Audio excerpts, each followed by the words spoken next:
Sabine, un gusto verte después de tanto tiempo, así que quisiera preguntarte, ¿cómo has progresado en los últimos 10 años, supongo que es?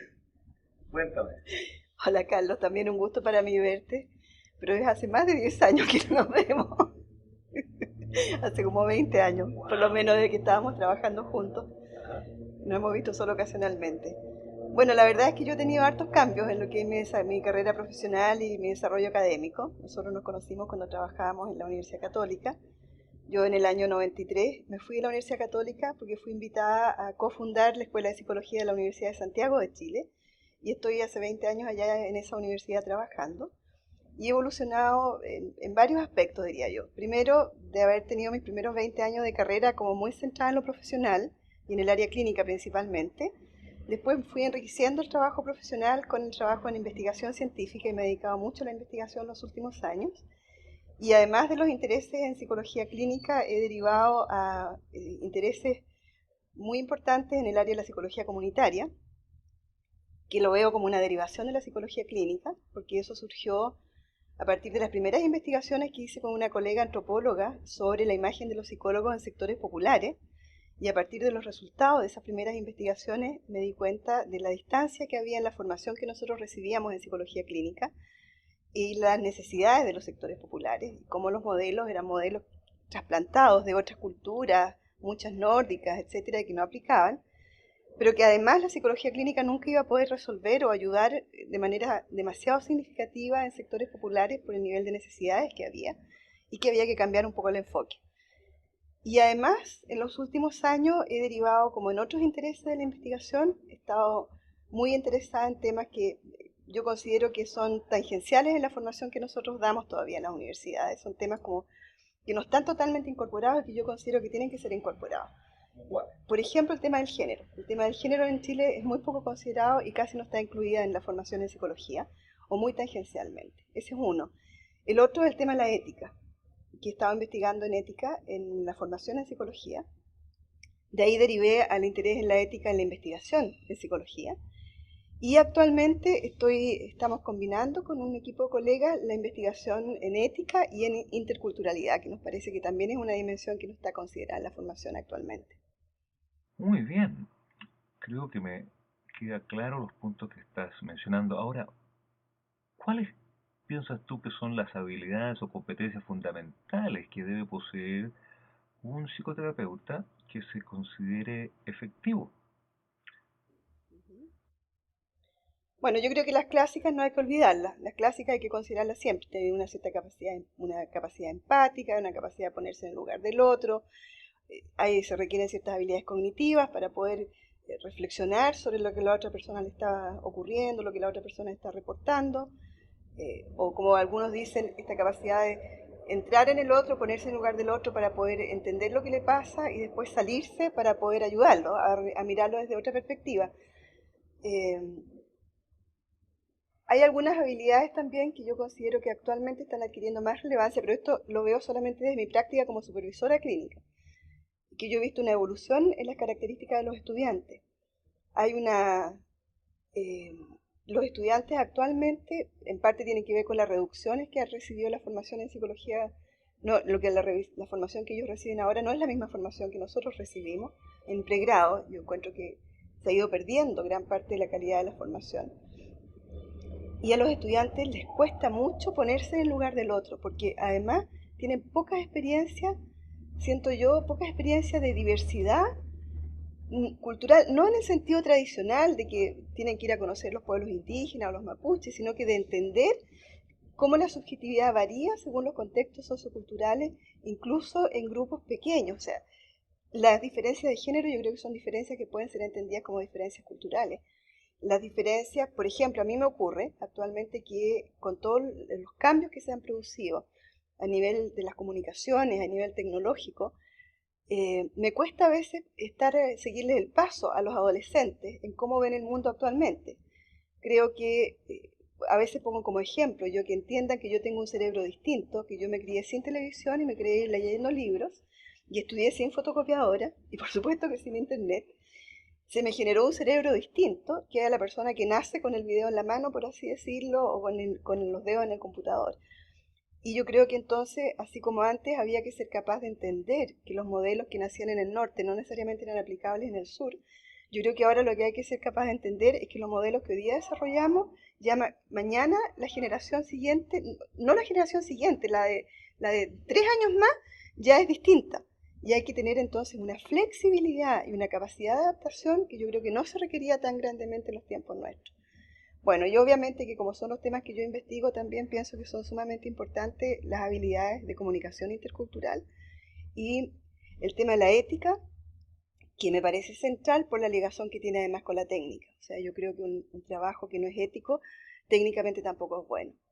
Y el tema de la ética se está haciendo cada vez más relevante además en el mundo actual.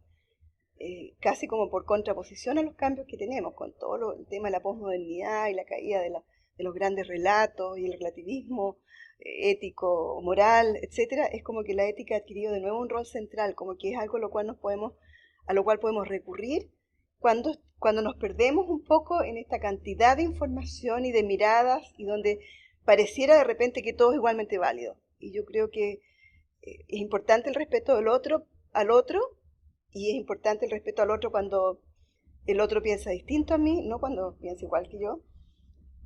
Pero también es importante a veces hacer algunas distinciones y que hay algunas cosas más válidas que otras. Y eso hay que recuperarlo.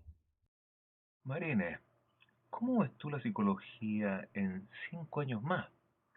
Imagínate, ¿dónde estaremos 5 años en el futuro?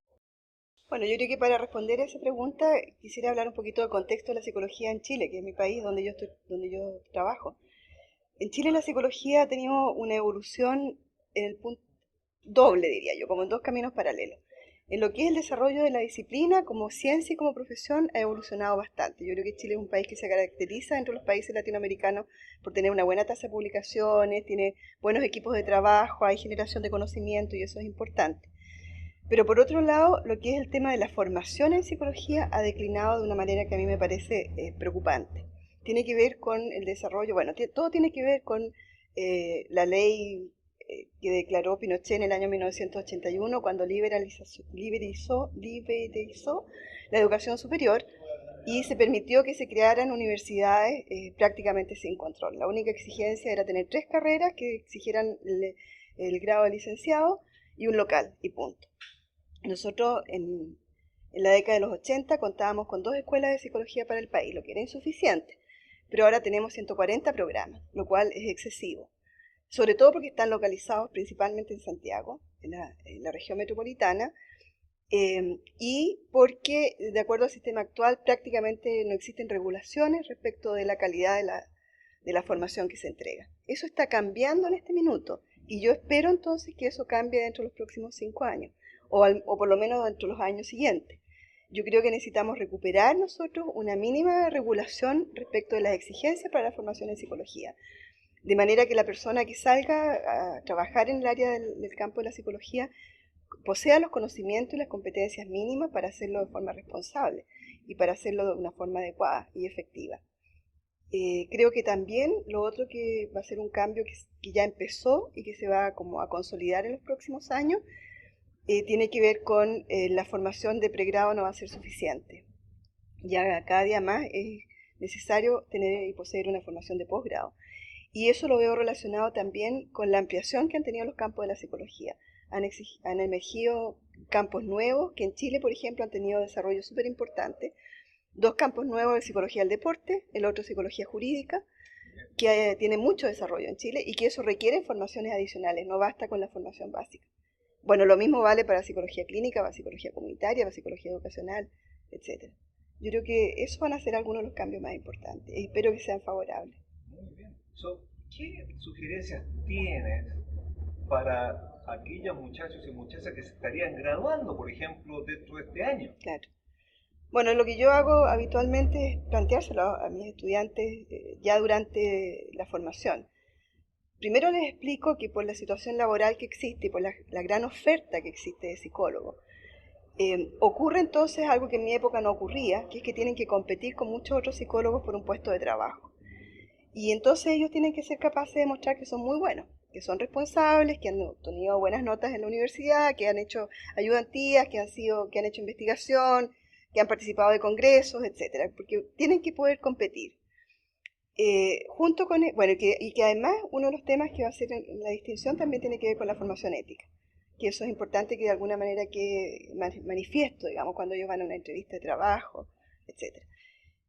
La segunda cosa que les planteo es que van a enfrentar ofertas de trabajo que no van a cumplir sus expectativas, ni en términos económicos, porque los sueldos han ido bajando de manera muy significativa, porque entre 200 personas siempre va a haber gente que va a estar dispuesta a aceptar condiciones laborales porque las va a necesitar, digamos. Pero no solo en términos económicos, sino que a veces también en términos éticos. A veces van a enfrentar ofertas de trabajo en las cuales van a pedir que hagan cosas para las cuales no están calificados o le van a pedir que hagan cosas que no son éticamente aceptables. Y entonces ellos tienen que tomar una decisión respecto de qué van a hacer con eso. Y la otra idea que les planteo siempre, que no es suficiente con el título de psicólogo, que van a tener que seguir estudiando y que si alguna vez tuvieron la fantasía que con 5 años iban a dejar de estudiar, que se olvidaran, porque esta es una carrera por la cual van a tener que seguir estudiando el resto de sus vidas.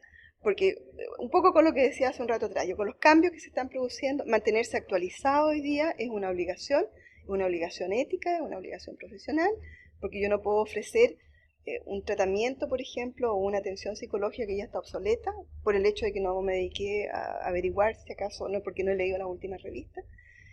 Y entonces van a estar obligados, digamos, a estudiar el resto de sus días. Entonces, para ejercer esta profesión hay que tener el gusto por aprender y por estudiar también. Si no, uno no lo va a hacer con gusto.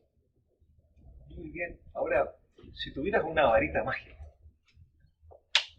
¿en qué forma o cómo transformarías a la psicología del futuro?